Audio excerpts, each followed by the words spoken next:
The meeting today is being recorded, and it will be available on our YouTube channel to view afterwards. And I will put the link to that into the chat in a few minutes here. We'd appreciate it if you'd keep your microphone on mute throughout the presentation.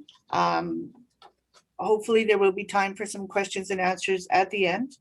To get the session started this morning, Laura, Shelley, and Ilene are going to provide you with some information on making use of Saskatchewan Records. The handouts will be available and will be accessible in chat as well in a few minutes. After the presentation, they will address the questions that were sent in advance. And if there's time permitting afterwards, we'll take some questions from the floor. Your presenters this morning are, just give a wave, you guys, Laura Hanowski, Shelley Kloczko, and Ilene Johnston. And Holly Schick is going to be assisting today too with the technology and getting us through the session today. So all four of these ladies are very experienced researchers and genealogists, and all of them are members of the College of Certified Saskatchewan Genealogists and SGS members. So I'm going to leave it at that for this morning. The resumes are far too extensive for me to read out to you this morning. So let's just say you're in good hands and hand it over to Laura to start the session this morning. Good morning. Welcome to Chat with a Genealogist. Last time we showed you how to develop a research plan and listed some of the major sources here in Saskatchewan. Today, we will show you how to use the research plan to find census records and how to use the census records, to find more records. In Saskatchewan, census records are available from 1881 until 1926. There is a 5W plan for census records. First, we want to know who you are searching for. Pardon me. Are you looking for an individual, or are you looking for a group such as your parents, your grandparents, and your great-grandparents? You're also looking for alternate spellings. Are you aware of what these could be? They could be translations, abbreviations, they could be pet names. In one census, you might find Elizabeth. In the next one, you might find her listed as Lizzie, and still another as Elsie, and sometimes as Elise. Just be aware of these sorts of things within families. Also, if you're having difficulty, sometimes if you change the vowels around. Not all enumerators did as they were told, which was to write clearly. As a hint, if you go to automatedgenealogy.com, they have lists of alternate spellings for names that are found in the 1901, 1906, and 1911 census records. So when are you looking? Are you aware of your family group? Are you aware of the ages of your ancestors and the year they may have come to Canada and Saskatchewan? Also be aware that ages, date, and places of birth are often inaccurate. And the reason for that is whoever gave the information maybe did not know. On the other hand, grandma may never have gotten beyond the age of 29, and grandpa was always younger than grandma, even though she was 5 years older. If you're going to be writing the date, always use the genealogy format. It makes it easier for everybody to know what you're talking about. So if you say the day, the month, and the year in full, we won't have any problems. So where are you going to look for these people here in Saskatchewan? Did they live in a town, a city, or were they out in the country? In which case, on the census records, you're going to find a lot, an actual street address, or a land location. If you're still having problems with land locations, in the book Tracing Your Saskatchewan Ancestors, in chapter 10, there's a good section on land records. So what can we learn from the census? Possibly family groups in chronological order, the names of children, and adults who may have died between the censuses, possible migration patterns, racial origins, religion, occupation. And Shelley and Ilene will be going into more detail about that later. So why would we want to look at many census years, not just accept the first one we find? We want to learn as much as we can about our ancestors. This is why the census records are so valuable. When you have actually found a census record, it is very important that you cite your source. I realize that this example that I'm showing you is not what the genealogy websites and books tell you, but this is how I and the people I do research for can find the record quickly themselves. So what does this citation tell me?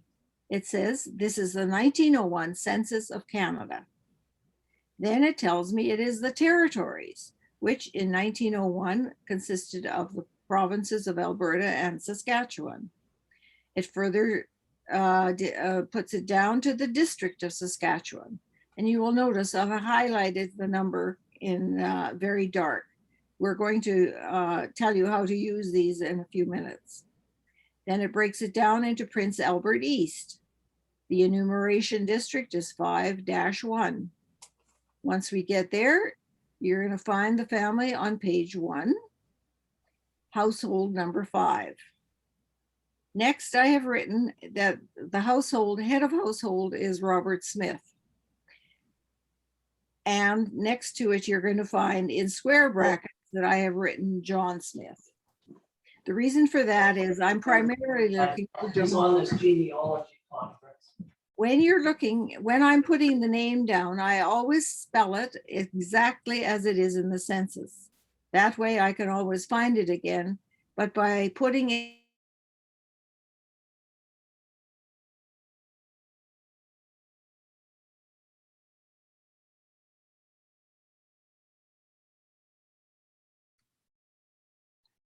the great grandma was living with one of her children or grandchildren, and she's really the person I'm looking for. Next, what we're going to find is that the owner of the site or the records, and that in this instance is LAC, which is Library and Archives Canada, and the original information is found on microfilm T6553. These microfilms have now been digitized, but still that's where the original information came from. The next is a website address, which in this case is Library and Archives Canada. And lastly, I list the day that I found the record. Now, what I would like to do is provide you with a few hints. When you're looking at the LAC website, what you're going to find, and you find your census, you want to tap the page to enlarge it. That way you can see what's actually written on the page.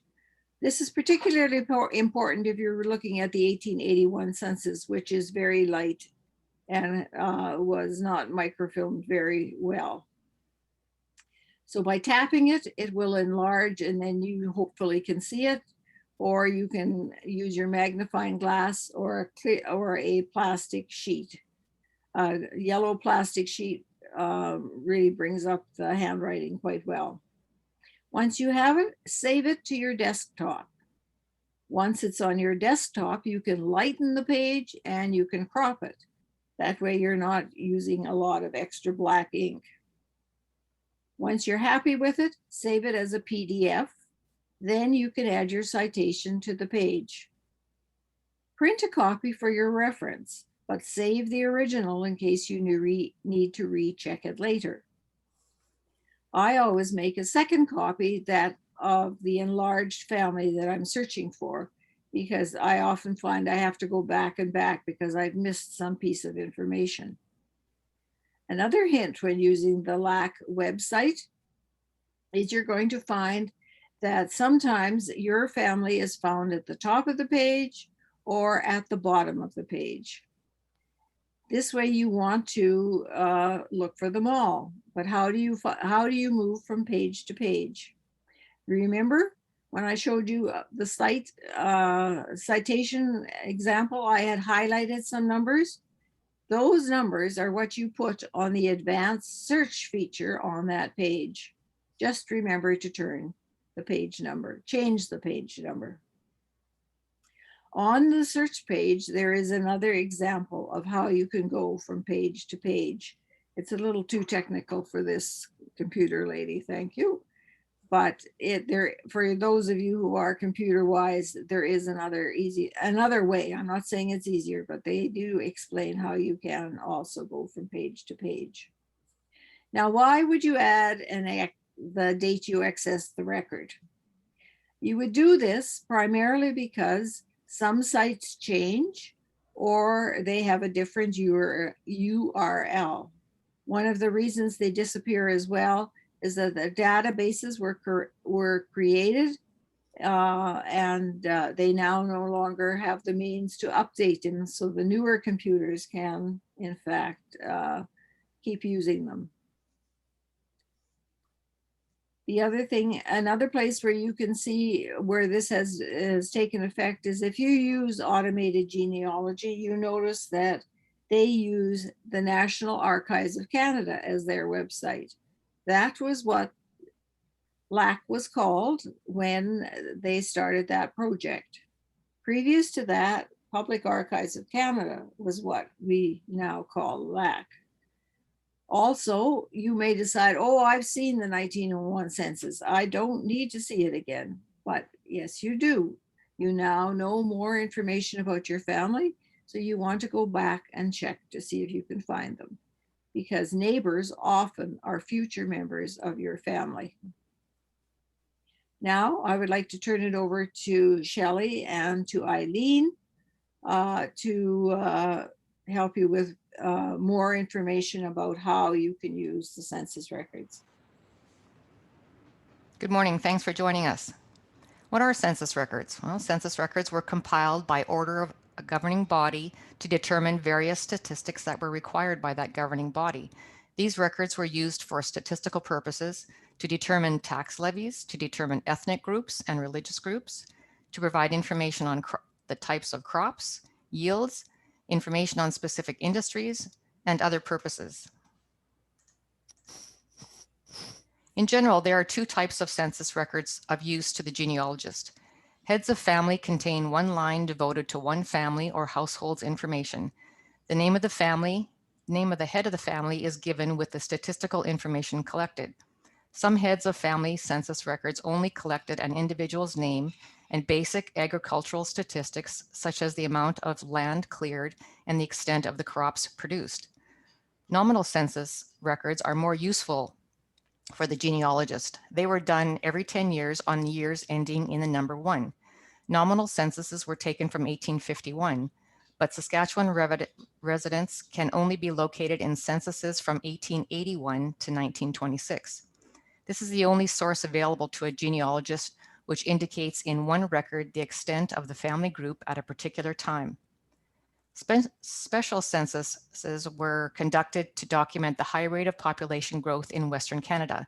Those censuses were conducted in years ending in 6. Census records are released to the public 92 years after they were conducted. The 1931 census will be released in 2023. Census records are one of the most useful records for genealogists and are often the first sources turned to when beginning family history research.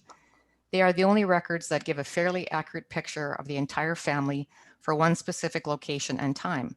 They are useful for pinpointing individuals and families in a particular time and place and depict certain aspects of their lives. By comparing the information from one census year to the next, the researcher will have a fairly clear picture of the family group, including any changes to that family group. From there, plans can be made for further research objectives. Census records will show a family group or people living in the same household. Use your 5 W's here. You will find out the head of the household and who else is living there and their relationship to the head of the household. You may find in-laws, nieces, nephews, aunts, or even uncles. All census records provide an age. 1901 census includes the month and day of birth, and 1911 census includes the month and year of birth. Some census years include the birthplace of the parents.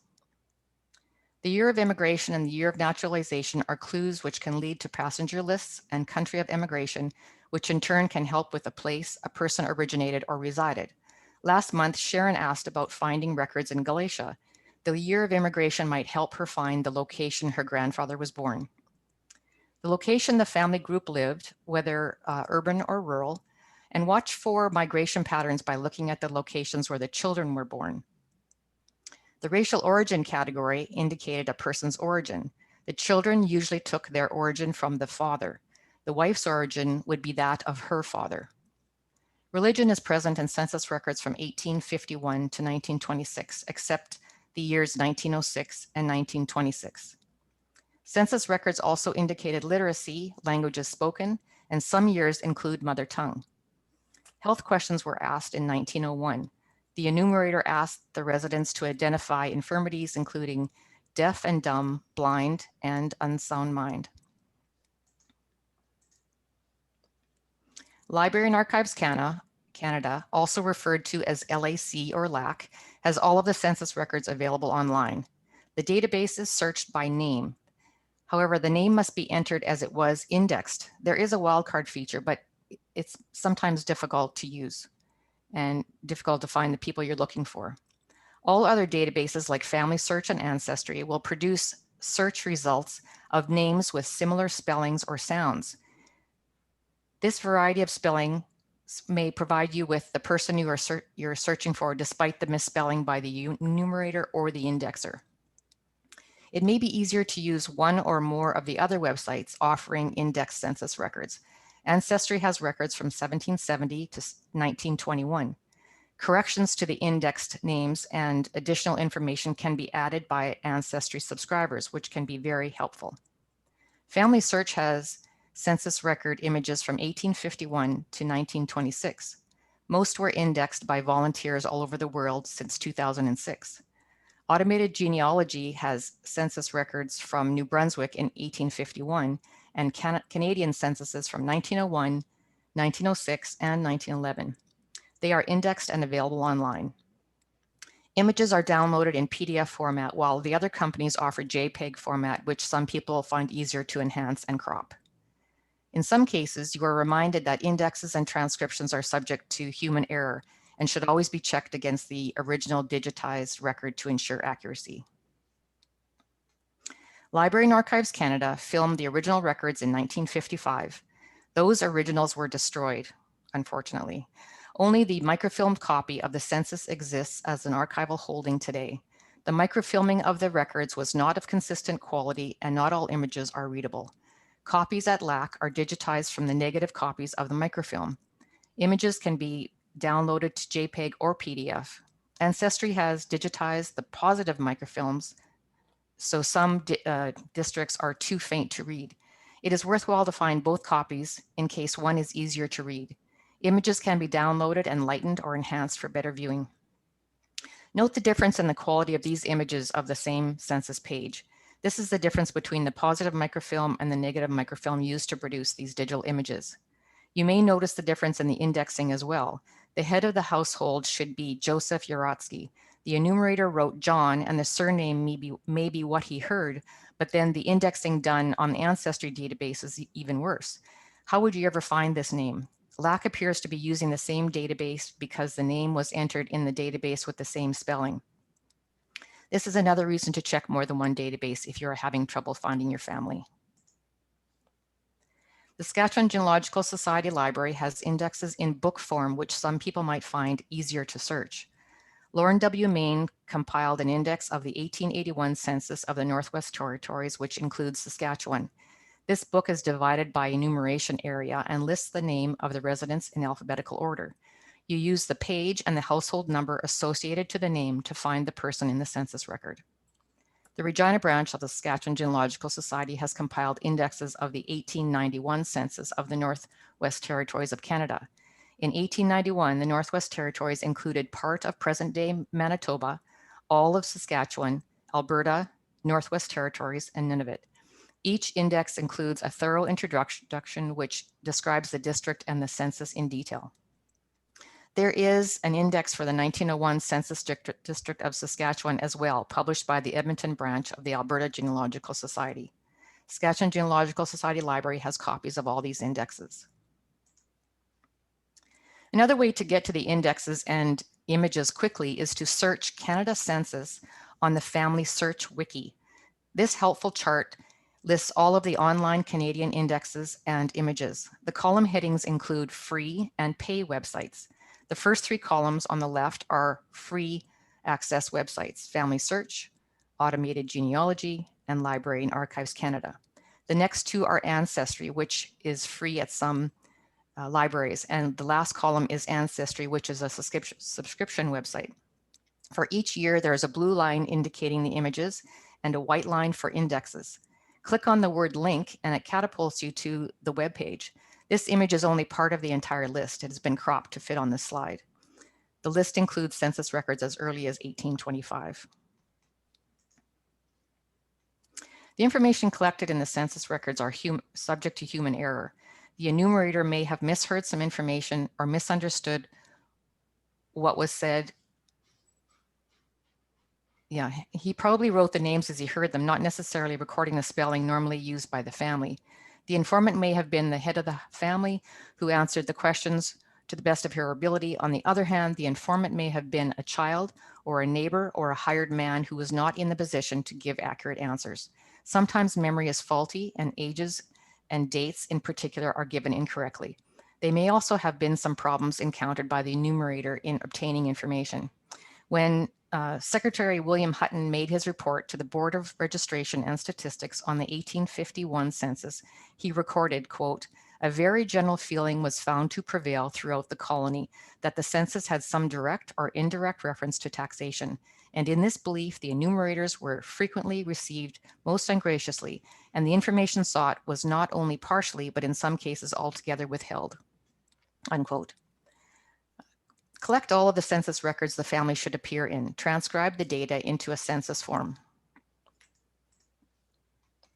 Here is an example of my transcription of the census record to a census form. You can find free census forms on Cindy's List, Family Search, Ancestry, and I'm sure there are other websites with forms as well. I transcribe the information from the census records on census forms. I find writing is a way to slow down and concentrate on every detail contained in the record. You might be surprised at the information you find as you transcribe the document. I was not able to find a 1916 census form, so I created one. There is a link to the handout if you'll feel free to download it and use it for your own personal use. Oops. I used Excel worksheet to compare census data in an effort to determine the accuracy of the information provided. I have supplied you with a link to an Excel spreadsheet document I created for this purpose if you are interested in using it. I use a sheet for each person found in the census record. I collect the most common questions from the censuses, and in particular, I want to compare the 5 W's. So the names and the variety of spellings, ages to calculate the year of birth, immigration and naturalization dates, location of the residents, where they were born, racial origin, occupation, religion, and I also want to know, is there somebody missing from year to year? Is there someone new, or are they in a new location? If the records vary from one census to the next, you should look for other records to determine what information is accurate, if any. You may remember the question last month about Joseph Uratsky. The Uratsky family and the Schback family traveled on the same ship from Hamburg to Canada and settled in the same area near Goodeve, Saskatchewan. They were from the same village, and the researcher suspects they may be related. Here's the analysis of Joseph Uratsky's census returns.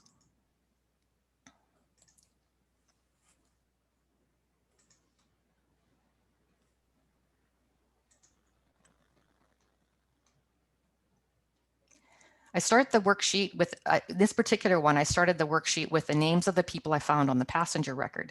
They included Joseph and Justina and 5 children: Anna, Helene, Wassel, Kate, and Mary. I created a sheet for each person, as you can see by the names on the individual sheets on the bottom of the screen.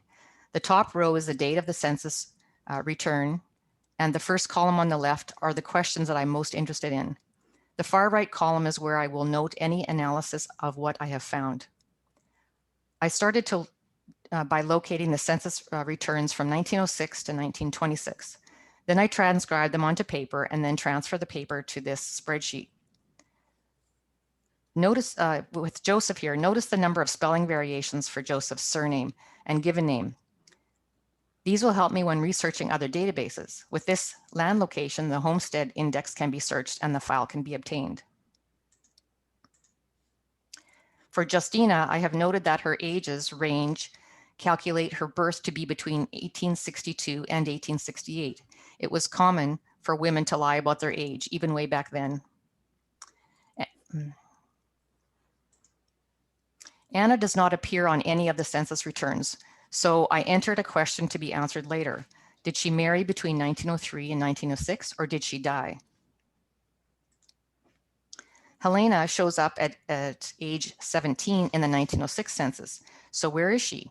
Like her sister Anna, she may have married, may be working elsewhere, or died. Wassel, like Anna and Helena, Wassel is not living with the family after 1911. It would seem reasonable he could be working elsewhere or got his own piece of land and moved. By 1916, Kate would be 18 years of age and may have moved due to marriage or work.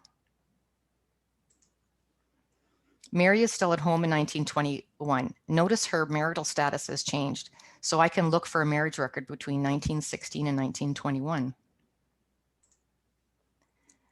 There are a variety of spellings for Ella, so I would like to do some research on that name and what the equivalent English and Ukrainian names might be.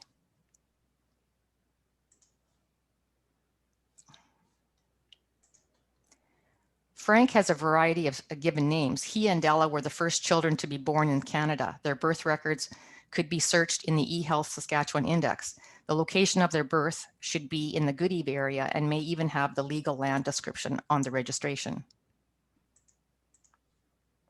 Mike Bohe, the last person on my spreadsheet, is likely the husband of Mary, but that can be confirmed with a Saskatchewan marriage record. A Mike and Mary Bohe couple are found on the same page as the Joseph family in the 1926 census, but that too will have to be analyzed and confirmed. Each of these questions I have noted are beginning of another research question and a research plan. By speculating on possible reasons for unexplained information and searching for confirmation of your theories, you may learn more about your family. Remember, until you have proof, this is speculation or hypothesis only.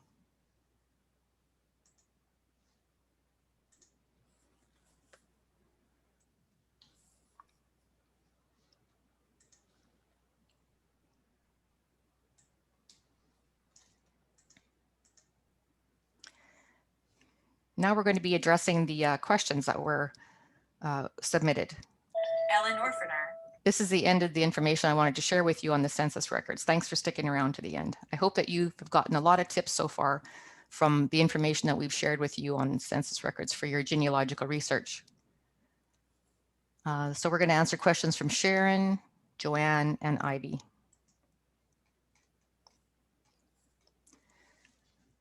This question was from Sharon last month. My grandparents were married in about 1900 in what is now Saskatchewan, somewhere in the area of Grenfell or Broadview, and they likely have been married in the Lutheran Church. Where might I write to obtain the marriage license? So in addition to Laura's answer from last month, which was to contact churches in Grenfell to see which one may have existed when the marriage occurred, the Laurier archives hold the records of the Evangelical Lutheran Church of Canada and the records of the Eastern Synod of the Evangelical Lutheran Church in Canada. Not all of their records have been processed, so they may not be able to locate some, even if they have them. The archivist is Cindy Priest, and she is very helpful. So email your request to Laurier Archives. Although Laurier Archives has some Saskatchewan congregations, they are not the repository for the Saskatchewan Synod of the Evangelical Lutheran Church in Canada. Those records are at the Lutheran Theological Seminary in the University of Saskatchewan in Saskatoon, or the Lutheran Church Canada Central District in Winnipeg. You can contact the Saskatchewan Synod by email as well. The website and email addresses for these resources are in your handout. For further information on church records, refer to Tracing Your Saskatchewan Ancestors, a guide to the records and how to use them, edited by Laura Hanowski, which can be found at the Saskatchewan Genealogical Society Library.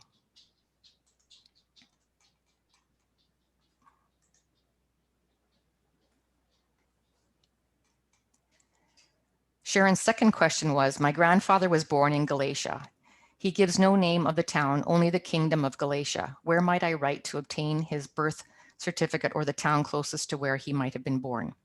There is no central repository for vital records in Galatia.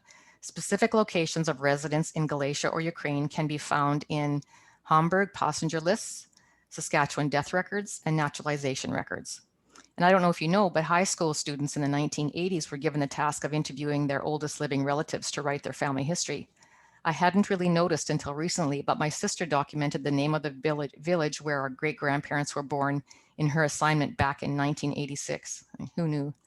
The examples I've given here are for my family. The previous residents on the Hamburg passenger lists at the top left is Charpancy. The place of birth on the death record of their daughter is written. And you can see by the map of these two locations are very close together. They're about 4 kilometers apart. Shelley, we're only seeing the chat with a genealogist slide. Are you advancing slides for us? Yes, I am. Okay, sorry. Let me just figure this out. Oh.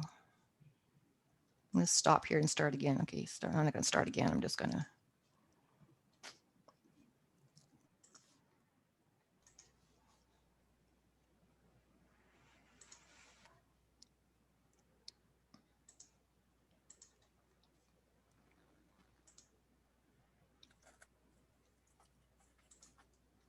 Are you seeing it now? No? We're just seeing the intro slide. Okay, all right.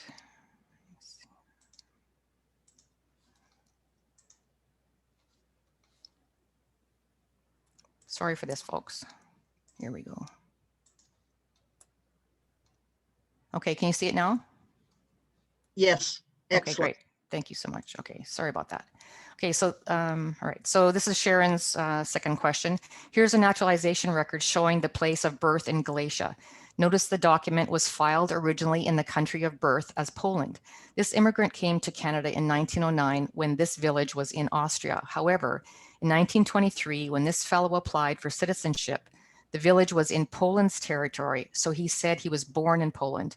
Keep this in mind, that the country that was in power at the time the record was created may be the country that's provided by the person filling out the form.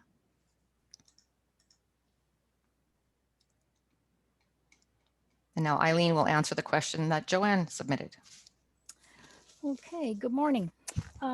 In response to the question about the homestead grant register listed on the 19th of November 1906 for land located in the western half of Saskatchewan and then canceled, no, I would not pursue this location.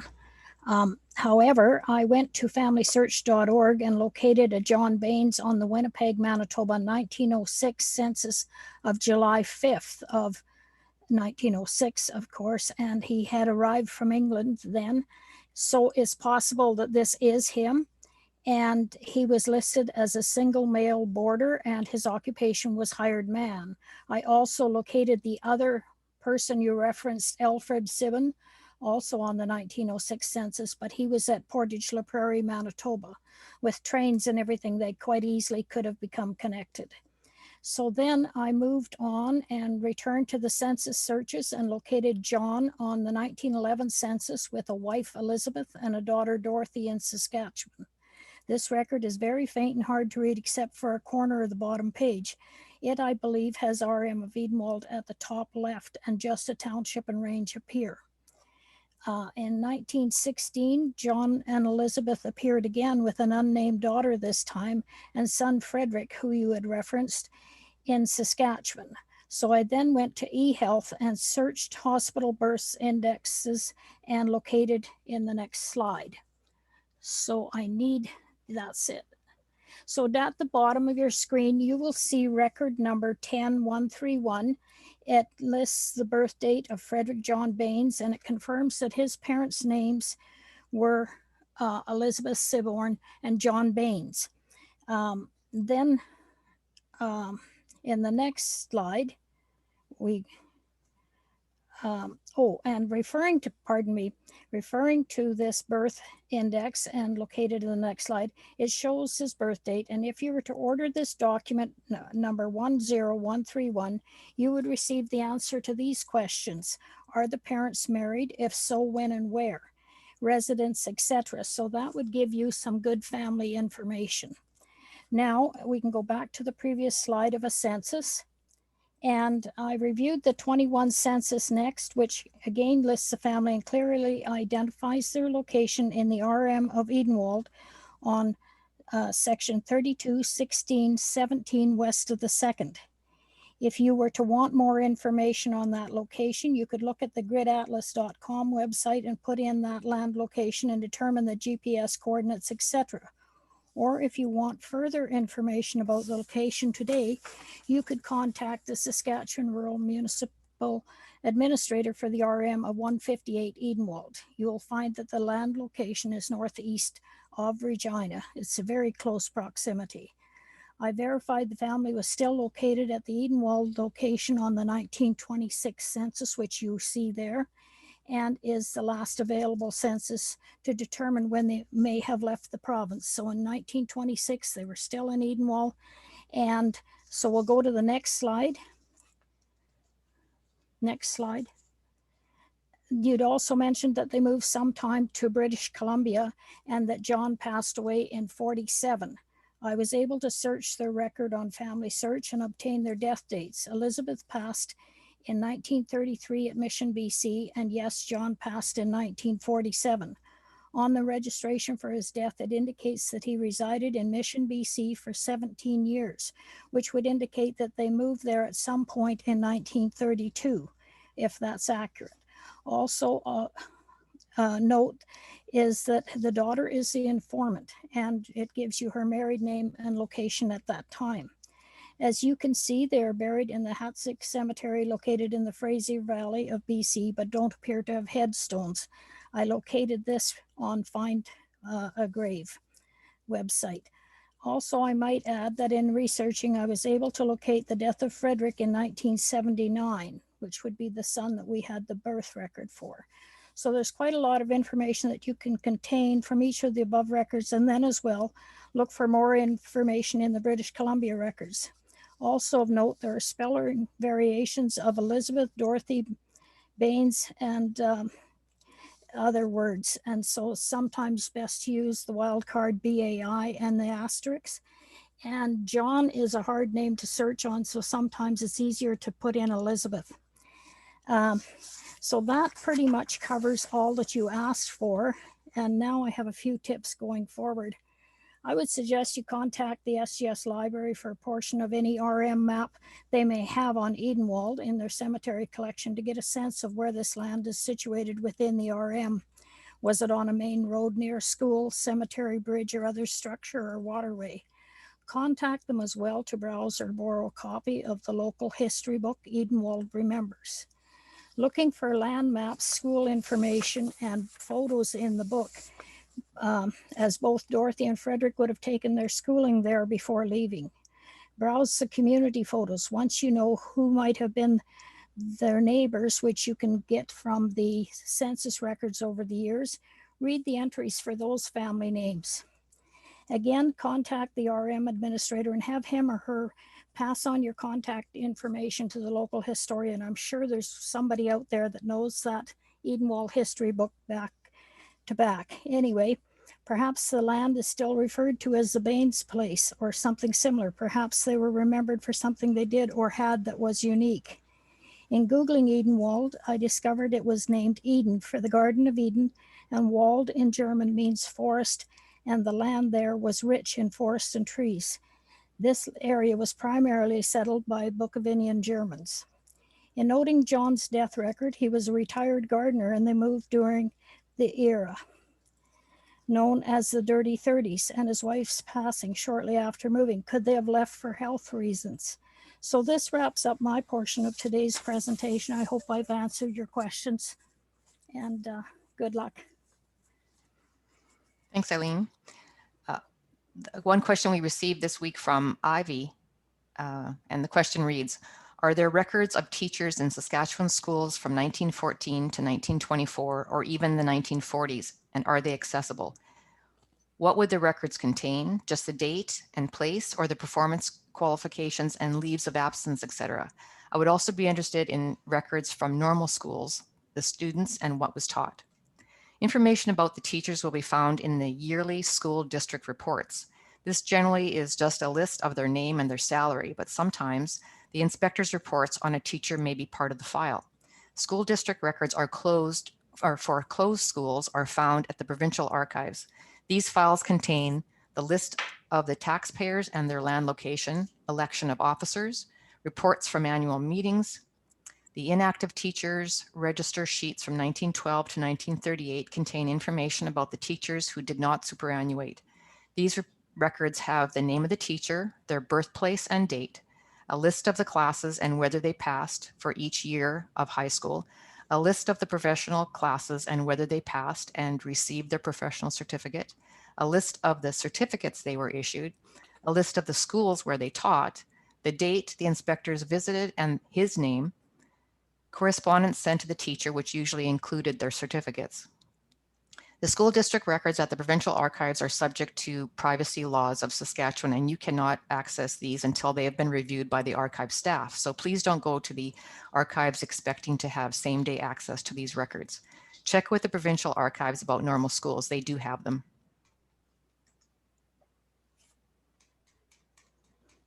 So this is a book I've been referring to in our presentation, Tracing Your Saskatchewan Ancestors, A Guide to the Records and How to Use Them, available for purchase from SGS. Amendments are found on the SGS website. Links are in your handout. You can borrow the book from the public library. This is such a great resource for Saskatchewan genealogical research. Even my dog can't put it down. Thanks for the chuckle.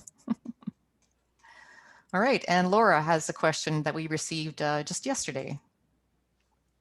I don't have a copy. Oh, you have. I have the question. Let me read it. I am curious about how much a proved up homestead would have sold for in the early 1900s. Did young men and young couples apply for a homestead to work 4 years to prove up and then sell the land as a means to create some money and as a way to start a life on the prairies? From Greg. Okay. A homestead was 160 acres of land that the government was offering to men aged 21 who were British subjects, or if it was somebody who applied for this land who came from another country, they had to be naturalized before they could get it. Women could only apply if they were the sole support of their family. When they applied, they also had to pay a $10 registration fee, but there was no cost to the actual land itself. In order to get the patent for the land or the ownership to it, they had to crop and break 30 acres of land within 3 years. They had to have cattle. They had to fence part of their property, and they had to build a substantial house and a barn. You will note that often the barn is much larger than the house, and the house could be an old soddy that you see in the pictures. In the homestead file, you may find an application. There will be the sworn statement of the applicant, a supporting statement by 2 neighbors. They had to have a homestead inspection. Sometimes that is in the file, and there is a notification of patent. Once they receive that notice, they then would go to the land titles office and receive the patent. So who could apply? And once they had gotten their homestead, they could apply for preemption. A preemption was a further 160 acres of land. that laid within 9 miles of the homestead. They paid a set price for this land, which started off at $3 an acre and gradually went up over the years.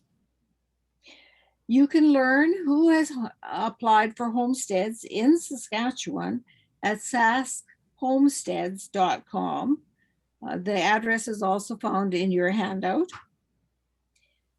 The people who did the index in the first place added everybody who applied for a homestead if the application form was in the file, which is very, very helpful. Sometimes it took 2 or 3 people to apply for land before somebody actually got it. At Library and Archives Canada, under land grants in Western Canada, there is a list of those who received the patent. So not everybody who applied for land actually followed totally through. At Ancestry, they have a copy of the book, which we just saw a picture of, called Manitoba, Saskatchewan, and Alberta Land Grant Registers. And there you see everybody who applied for the land, the date they applied, their land location. And if you go to the next page, you can see if they actually followed through or if they canceled. So what you can learn there is that people had to work very hard to get their homestead. They didn't tend to sell it afterwards. They were usually looking to support their families. And as the boys reached the age of 17, they could start applying for the homestead, for another homestead on their own, but they had to be 21 before they were able to actually get the patent. Also, I think it's important to remember that there's a difference between the land I've just talked about, which was homestead land, and people who actually broke the land for the first time. I hope that answers the question for that gentleman. I think we're now ready for questions from the people who are attending the chat today.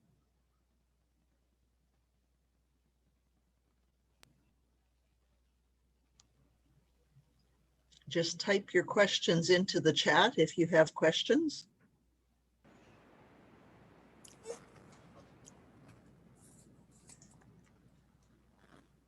I'll just remind everybody that Ancestry has free access to their records, started yesterday and ends Monday at 5 p.m. The link was in the chat, but I'll just stick it in one more time in case you missed it.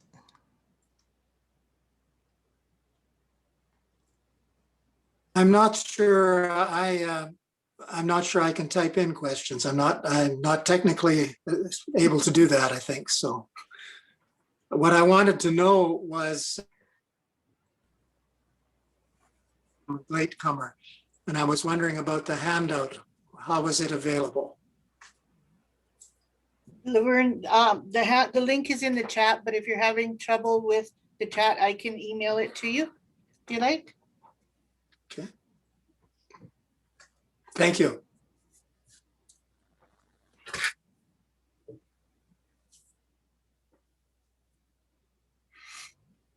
Question in the chat. How long was the Homestead Act in place? The Homestead Act was with the Crown land from when the Dominion government was looking after it, went to 1930. In 1930, any land that had not been taken up as homestead land was turned over to the provinces. And the provinces have offered homesteads from 1930 up to, they're still doing it to the present time. The records are all found in the provincial archives. They've all been digitized now, but they still are not available online. Just the index is available online. The records from 1930 to whenever they finished the digitization are also, well, have been digitized, but they are being held under the Privacy Act. But if you know that you have somebody who was involved in that, you just contact the archives and they will check the files and see if they can release the information to you. And I'll just mention that the archives are open right now, the provincial archives, but by appointment only. So don't go rushing down there, but make an appointment for you to go and do your research.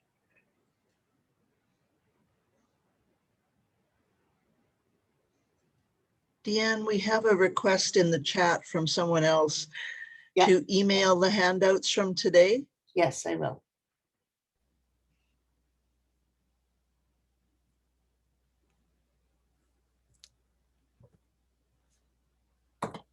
Other questions from folks?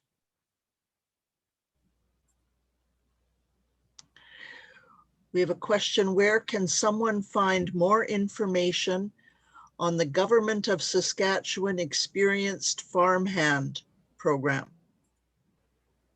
That again, I think you check with the archives. That's a question for them.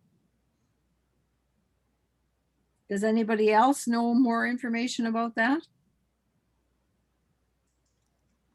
But I think that's where you would find that the answer to that question. You can email your request directly to them through their website. What happens if I can't find any info about my ancestors on LAC's website and the census?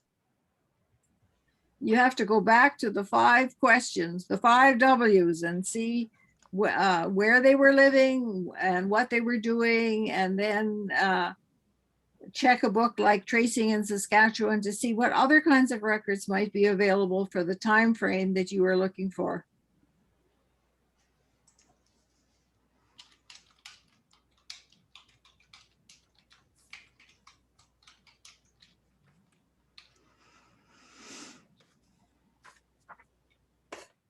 Okay, any other questions?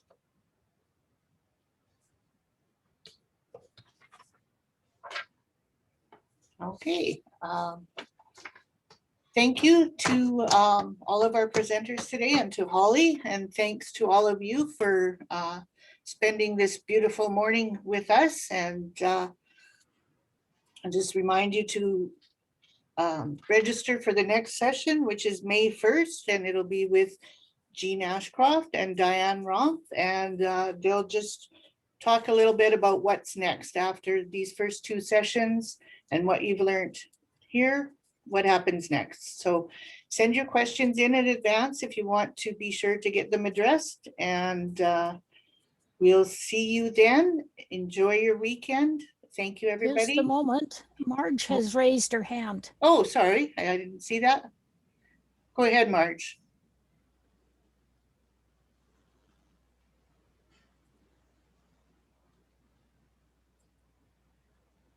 Trying to find her.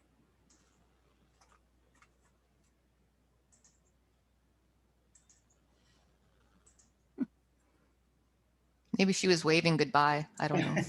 I think so. I can't find her on here now, so I think she must Yeah, have she left just us. disappeared. Yeah. So enjoy the beautiful weather this Easter weekend, and happy researching. Thank you, everybody. Thank you, Thank everyone. you. Hey. Goodbye.